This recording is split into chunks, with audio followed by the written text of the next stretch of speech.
BC Chemistry, Unit 4, Mass Spectrometry. Okay, this is the last instrumental analysis technique in Chapter 12, but ironically, mass spec is normally what we first use trying to identify what molecule it is, because our mass spec, we can use the molecular ion peak to determine the molecular mass of a molecule, which is quite useful for further on, followed up with IR and NMR to determine the structural formula of a molecule. Okay, so the principles of mass spec. First of all, you have a sample. All the samples has to be vaporized and go through a ionization chamber. So in this chamber, we shoot a beam of electrons towards the sample and therefore break the sample into fragment ions. So we are breaking the molecules apart. And because we're using electron bombardment, that's why mass spec is not a spectroscopy, because we're not using any waves from the electromagnetic spectrum. We're actually using a beam of electron to produce a spectrum. Yeah. So once those molecules are broken into different fragment ions, then they will go through a magnetic field that we apply onto them. So under that magnetic field, heavier ions will still try to keep its original trajectory and be affected less by the field, and a smaller fragment will be more likely deflected by the field.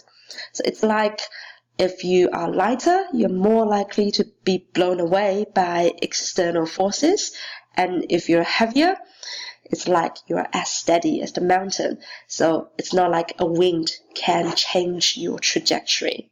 Okay, so based on that, we can separate different fragments based on their molar mass.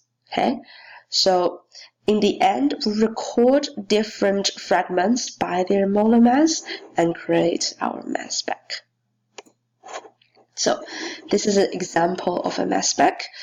On the x-axis, this is the most important information. That's the mass to charge ratio. And because for all fragment ions, the charge is always 1. So basically, mass to charge ratio is the mass number of that particular fragment. So the height of the line, we call it relative intensity. It's not very useful to us in order to identify what molecule it is, but it is very useful if we are trying to determine a relative atomic mass in Unit 1 of a particular sample of elemental atoms. Yeah? The base peak, so the highest peak of the entire spec is the base peak. Because it has a name, so it's often asked, what is the base peak, or what fragment created this base peak? Okay, so that's what we need to know. And then the most important information on a mass spec is towards the far right hand side. That is basically the fragment with the highest mass to charge ratio, and that can only be a molecular ion peak. So that is the entire molecule, not really broken apart, only lose 1 electron. And because electrons almost have no weight, so the mass to charge ratio of the molecular ion peak gives us the molecular mass. So sometimes we'll be asked about the fragmentation process, and they may randomly ask us, okay, so what kind of group will produce this peak at 15, or what kind of group will produce this base peak? So we do need to know how the fragmentation works for a particular molecule. So, for example, ethanoic acid, how the equation goes is that you have a molecule and it has to go through ionization, right? So ionization is using electrons. So we write electron here in the equation. The electrons hit this molecule. Electrons somehow steals another electron from this molecule, and therefore now it becomes a charged molecular ion. This molecular ion is not going to be stable, and therefore it can break into a number of fragment ions.